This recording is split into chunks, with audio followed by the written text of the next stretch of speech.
大家好，我是娟子，今天给大家分享一个葱花鸡蛋饼的做法，柔软筋道。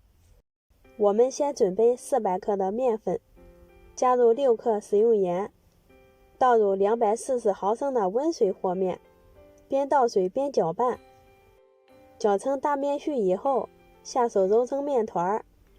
一次揉不光的话，可以醒上几分钟，接着再揉。一直揉成这样光滑细腻的面团，醒面20分钟。接着准备一把葱叶，给它切碎，装进碗里备用。这会儿面团也醒好啦，在面板上撒一些干面粉，放上面团，直接搓成长条状，切成大小均匀的面剂子。拿一个面剂先搓长，再用掌心压扁，擀成一个长方形的面皮，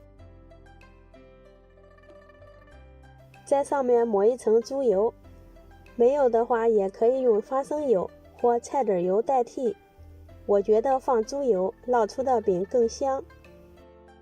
然后撒上准备好的葱花，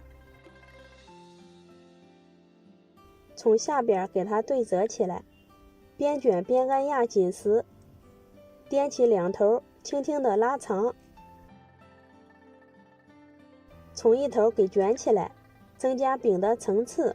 收口的小尾巴压在底部，一个生胚就做好啦。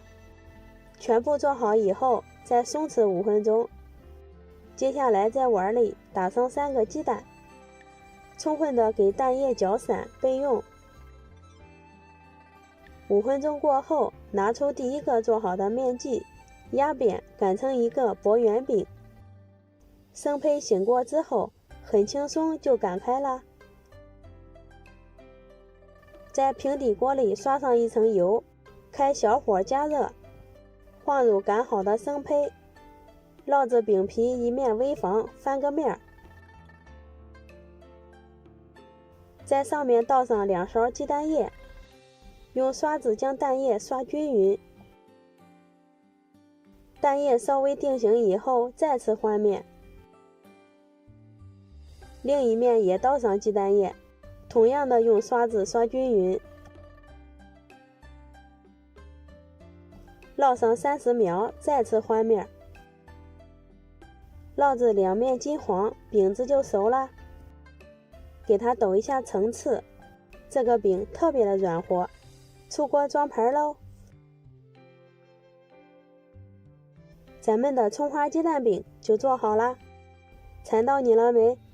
看一下这个饼，不用烫面，一样很软和，里面都是小薄层，而且每一口都能吃到鸡蛋，还有香浓的葱花味儿，比买的还好吃。